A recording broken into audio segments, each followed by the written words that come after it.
Hey everyone, welcome back to our SFI Biweekly briefing on Tuesdays at 2 p.m. I'm Sarah Strader, Executive Director of the Secure Families Initiative. And I'm Kate Marsh-Lord, Communications Director.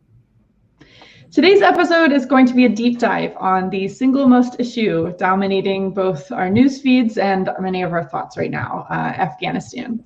Over the last week, we have been collecting questions and points of confusion from SFI members and volunteers. And today we're going to try and help answer some of those for you. Then at the end, Kate and I are going to share some of our own thoughts, kind of how we're processing everything that's been going on. And before we launch into questions and answers, we want to take a moment to speak the names of the 13 service members who were killed in the terrorist attack at the Kabul airport last week. Lance Corporal David Espinoza, Sergeant Nicole Gee, Staff Sergeant Darren Taylor Hoover, Staff Sergeant Ryan Knaus, Corporal Hunter Lopez, Lance Corporal Riley McCollum, Lance Corporal Dylan Merrill, Lance Corporal Kareem Nakui, Corporal Deacon William Tyler Page, Sergeant Johanny Rosario, Corporal Humberto Sanchez, Lance Corporal Jared Schmitz, and Corpsman Max Soviak. These 13 deaths bring the total number of U.S. service members killed in Afghanistan to 2,461. Thank you, Kate. Right. That's all right. Yeah, thanks. And I wanted to share, I was lucky enough to attend the candlelight vigil on Saturday for these 13 fallen, which was held at the Marine Corps Memorial at Arlington here. And I just wanted to share what it was like, since I know not everyone could attend. Hundreds of people were there, most of whom were active duty Marines who bussed up from our current duty station of Quantico. Words were spoken and songs were sang, and there were posters there as well that people in attendance got to sign to show support. So I did find it to be a really powerful opportunity for our community to honor their memory and grieve together. And I understand that there were other satellite vigils throughout the country at the same time as well. So I'm glad we did that. Yeah, I'm really glad you were able to go. And it sounds like it was important and really powerful. So thank you for sharing about your experience. As of today, August 31st, there are no U.S. troops in Afghanistan. For those of us in the military, we know this is remarkable. After 20 years of war, our military presence in Afghanistan is over. Yeah, it's a big deal. All right, time to launch into some of the questions that we got, and hopefully we can provide some clarity. First question that we got: how many people were evacuated from Afghanistan and how many people are left? Absolutely. As we all know, this has been at the top of everyone's mind, top of the news. Since the end of July, U.S. troops have evacuated over 120,000 U.S. citizens of our allies and our Afghan allies. The Pentagon calls this the largest non-combatant evacuation in the U.S. military's history. Military aircraft evacuated 5,526 Americans and more than 73,000 third country nationals and Afghan civilians more recently. This was all between U.S. and coalition aircraft, more than 123,000 civilians. And then obviously they also recently evacuated and left, all the troops left as well. So what's remaining is a little bit more tricky. The State Department reports there are between 100 and 200 Americans remaining in Afghanistan, saying the number is probably closer to 100. It's a little confusing to many that we don't know the exact number, but that's because the State Department doesn't require Americans to register when we travel, as you know. Importantly, though, moving forward, the United States and 97 other countries have an arrangement to continue to evacuate Americans and other allies who want to leave Afghanistan. We don't know exactly what those evacuations will look like. It obviously will be different than what it has been the past several weeks, because it will not involve the military. So, Sarah, what are the pathways out of Afghanistan now? What does this look like? Yeah, well, like you said, no more military evacuations. We're hoping that civilian flights and civilian evacuations will be able to resume soon. But it's highly contingent on that 98 nation agreement you mentioned, Kate, and whether the Taliban enables people to leave via these civilian routes or not. So it's kind of a wait and see. I do know that many people have been trying to exit across land borders rather than through flights at the airport more recently. That's just kind of how it looks. And in terms of, I know we've heard a lot of terms batted around, SAVs, P2s, humanitarian parole. What are all these differences? So all of these are the different legal channels through which someone who's leaving Afghanistan may be able to enter the United States. So it's kind of on that final end. So an SAV, a special immigrant visa, this is the program dedicated to people who directly supported US military through either translation or transportation. There are P1 and P2 visas. These are other visas that capture a category of person who they may not have worked directly with US military, but they may have worked with NGOs. They may be members of the media. They may be activists. There's something about their former employment that we believe gives them extra reason to be in danger, and therefore we want to bring them here. And then there's this category of humanitarian parole, and it's a bit kind of looser and wider. It tends to, the attempt behind it is to capture people who may not be formally employed or allied with the US or these NGOs, but for some reason they are seeing like humanitarian danger and they require protection. So, I just wanted folks to understand kind of the distinction between these, what role they're supposed to play. And of course, other NATO nations have their own respective versions of each of these types of legal channels. So Kate, the next batch of questions to kind of pivot a bit have to do with the aftermath of that airport attack. So we have questions about what happened with retaliatory strikes. Could you give us a brief summary? Sure, and it's been a lot, and obviously there's been a lot of news in the United States about the withdrawal and the hurricanes, and so I think it's important to sort of answer this question as best we can. So last Friday night, the U.S. military carried out a drone strike on members of ISIS-K, which is the terrorist organization responsible for the airport attack. The Department of Defense says the strike killed 2 people who planned the attack and injured a third. Additionally, there was a drone strike in Kabul on Sunday that destroyed a suspected suicide bomber believed to be preparing an imminent attack. The secondary explosions caused by the strike point to the vehicle carrying a large amount of explosives. Tragically, the explosion reportedly killed civilians, and the Department of Defense is investigating to determine what happened. And then, of course, in addition, there were U.S. anti-missile defense systems intercepted as many as 5 rockets that were targeting troops at the Kabul airport. The retaliatory and preemptive strikes demonstrate just how dangerous these last few days and weeks of the evacuation mission were for our troops and for civilians in Afghanistan.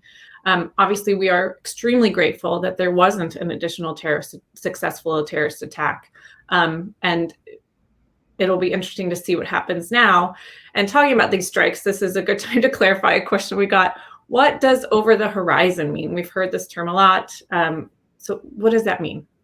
Yeah, it's a common term we've heard from both the White House and DoD officials. So real quickly, over the horizon refers to the nature of future U.S. counterterrorism capabilities, specifically capabilities that we can accomplish without having an in-country presence. So the idea is we're over the horizon, we're in another location, but still able to have influence. So I just wanted to quickly clarify what's become a bit of a buzzword, I would say. Right. So that kind of concludes what I would call the matter-of-fact question and answer portion of today's briefing. But we also got a question that has, I think, more subjective implications to it. And like I said, we wanted to just share a little bit of how we're processing things. So Kate, could you give us the next question? Sure. We got this submission from an SFI volunteer who said, "Something I've observed is confusion about why members of our military community are so emotionally impacted by what's happening. For veterans who, quote, knew this was going to happen, for family members who didn't serve themselves, never went to Afghanistan, and don't have family there now. Our volunteers' concern about this is that these folks might minimize how challenging this can be, and they might not take care of themselves. And then there's also just sort of this question of why is it so emotional to our community? And I mean, personally, I can say I relate to a lot of these questions or to this volunteer's questions, and would love to sort of just hear how you help process this, Sarah. Yeah, this is it's a hard and relevant question, like you said, Kate. First of all, if you're a military connected community member who's doubting all of the big feelings that you're having right now. I don't want you to do that. I want you to know that your feelings are valid, no matter what your connection to this conflict in particular was or was not, and you're not alone. A lot of us have indirect connections that still carry trauma. So many service members and civilian personnel who've been supporting not only the long-term mission, but especially the evacuation mission in the last few days behind the scenes. Even if you're not on the front line, you still may have been exposed to traumatic events, either over a monitor or via a phone line, and those still leave a lot of harm. We also know that some spouses experience something called secondary trauma from their support role to a loved one who deployed. And that's also a very real, long-lasting phenomenon. So, I really just want to emphasize it's important not to undermine these connections. And just more broadly, even for those of us who don't even fall into that category, but, we still find ourselves feeling a lot of grief right now. It hurts when our community hurts, right? So we still have every right, to grieve and to rage about everything happening, because these are our people, and this is what we're seeing, and this is a mission all of us in one way or another have been part of supporting. And just a final note, if you're watching this and you're not a military connected person and you're kind of trying to understand kind of what it's like, I'm glad you're here, and I'm glad that I'm hopeful this can help teach and learn what it's like. And I just want to share a note of caution to be careful about how you talk about Afghanistan, especially on social media. There's a high likelihood of causing pain and triggering trauma. So just, do it with nuance, please. Please be gentle. And hopefully this explains why that's important. Yeah, absolutely. I think the last thing we want to do is compound the pain that people are feeling. And for myself, I totally admit, like I said, my feelings are all over the place. But I just keep coming back to the fact that the less service members who are in harm's way in Afghanistan specifically, the less service members who can be harmed. And I'm just really relieved about that. I'm really relieved that there aren't service members at war in Afghanistan today. Yeah, no, that's really true and important. Today's a day that a lot of us have waited for and advocated for so long. It's the end of a war that has taken so much from our community.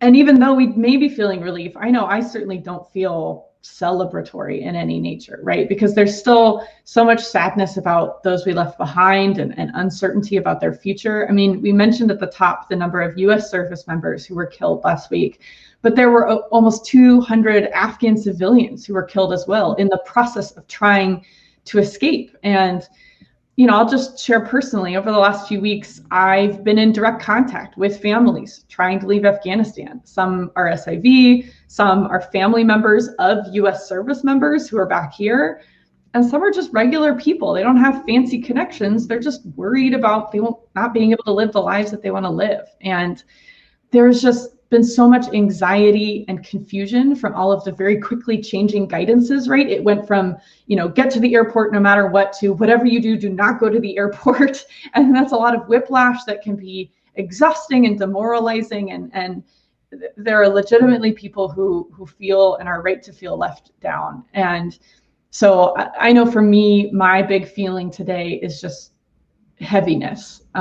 That's really weighing really heavy, all of that things that have been happening. So, moving forward, we're going to see a lot of talk about Afghanistan coming from Capitol Hill, whether it's hearings or floor speeches while they're doing the NDAA.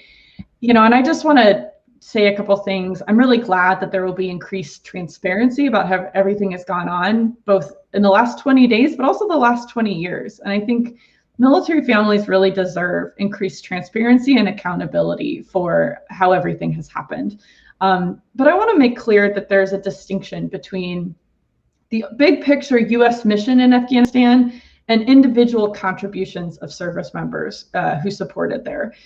Because there is going to be a time and place to critique the former, right? That is totally allowed. But I don't want service members and their families to misunderstand that for 1 second your service didn't have value. Because for the last 20 years, there were gains, especially amongst women's security and education. And critiquing this up here doesn't change the value of that. And I just wanted to make that distinction very clear.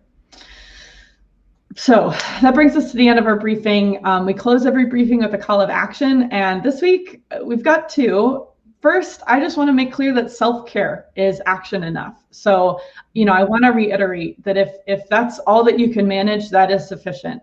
And there are mental health support resources, which we will continue to post about. Please reach out if that's something that you need right now. Absolutely. And if you're in a position to go above and beyond and offer tangible help for Afghan evacuees, last week we posted a compilation of volunteer donation and advocacy opportunities that you can take part in. And we'll share that link again in the comments. There are a lot of opportunities there. Please don't feel overwhelmed. Just target what you feel most called to. And really, even choosing one simple action can make a real permanent impact on displaced families. So don't think for a minute that you can't help. Yeah. With that, we just want to say thank you for tuning in. Thank you for sending the questions. That was really helpful. And we'll be back 2 weeks from now, September 14th, for our next briefing. Till then, be safe, everyone.